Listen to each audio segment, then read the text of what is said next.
یہ میرے عقب میں آپ کو جو ایک پرانا اور خستہ حال مقبرہ نظر آ رہا ہے، یہ قبر ہے اس شہزادی کی جس کی شادی پر پونے 400 سال پہلے 32 لاکھ روپے خرچہ آیا، جس کا اگر آج تخمینہ نکالا جائے تو 30 ارب روپے بنتے ہیں۔ مگر جب وہ مرنے لگی تو مفلوق الحال اور غریب الدیار تھی۔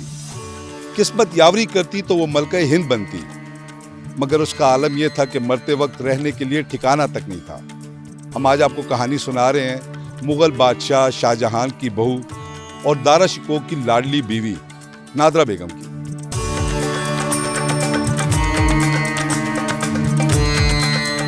لاہور کی سرزمین پر حضرت میاں میر کا مزار روحانیت کا ایک ایسا مرکز ہے جہاں سکون کی تلاش میں آنے والے ہر شخص کو ایک الگ ہی اطمینان نصیب ہوتا ہے۔ لیکن اس مزار کے قریب ایک ایسی قبر بھی ہے جس کے کتبے پر لکھا نام ایک عظیم مغل شہزادے کی شریک حیات کا ہے۔ یہ ہے نادرا بیگم۔ تاریخ کی کتابوں میں اس کا نام اکثر اس کے شوہر شہزادہ دارا شکوہ کے تذکروں میں گم ہو جاتا ہے، لیکن نادرا بیگم کی زندگی محض ایک شہزادی کی کہانی نہیں، بلکہ محبت، قربانی اور وقت کے ظالمانہ تغیرات کی ایک المناک داستان ہے۔ نادرا بیگم شاہ جہاں کے بھائی سلطان پرویز کی صاحبزادی تھی۔ وہ مغل شاہی خاندان کی ایک پھول جیسی نازک اور اعلیٰ تعلیم یافتہ شہزادی تھی۔ اس کی شادی اپنے چچا زاد بھائی دارا شکوہ سے ہوئی۔ دارا شکوہ جو مغل شہنشاہ شاہ جہاں کا چہیتا اور ولی عہد تھا، علم و ادب اور تصوف کا دلدادہ تھا۔ یہ ایک کامیاب اور مثالی شادی تھی۔ دیگر مغل شہزادوں کے برعکس دارا شکوہ نے صرف نادرا بیگم سے شادی کی، اس کے علاوہ کسی اور سے شادی نہیں کی۔ نادرا بیگم اور دارا شکوہ کی زندگی پھولوں کی سیج پر گزر رہی تھی، مگر پھر ایک المناک دور کا آغاز ہوا۔ تاج و تخت کی لڑائی میں دارا شکوہ اپنے بھائی اورنگزیب سے شکست کھا گیا۔ پھر اس کے بعد دونوں میاں بیوی کبھی سکھ کا سانس نہ لے سکے۔ جب دارا شکوہ کو شکست کا سامنا کرنا پڑا تو شروع ہوا جلاوطنی اور در بدر کی زندگی کا طویل سفر۔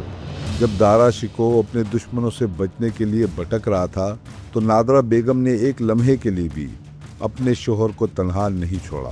یہ 1659 کا سال تھا۔ دارا شکوہ کو اپنے وفاداروں کی تلاش میں بلوچستان اور سندھ کے علاقوں میں پناہ لینی پڑی۔ اسی سفر کے دوران بیماری اور انتہائی ذہنی دباؤ کے باعث نادرا بیگم انتقال کر گئی۔ نادرا کے مرنے پر دارا شکوہ پر تو گویا قیامت ٹوٹ پڑی۔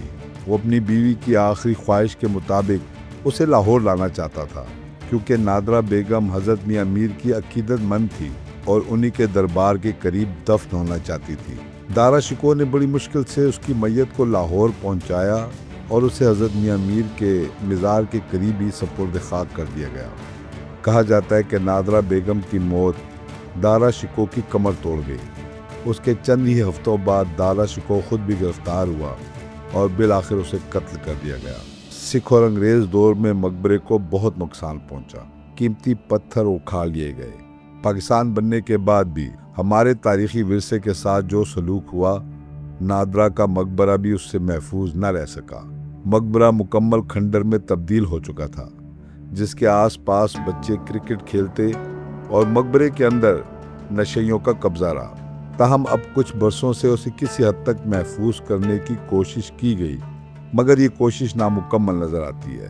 مقبرے میں جگہ جگہ دل جلوں نے اپنے محبوب کا نام کندہ کر کے پرانے نقش و نگار کو خاصا نقصان پہنچایا ہے۔ صدیوں نظر انداز کیے جانے کی وجہ سے مقبرے کی پہلی جیسی شان و شوکت تو نہ رہی، مگر یہ قبر آج بھی اس بات کی گواہی دیتی ہے کہ دنیا میں بادشاہتیں مٹ جاتی ہیں، لیکن سچی وفاداری اور محبت کی داستانیں ہمیشہ زندہ رہتی ہیں۔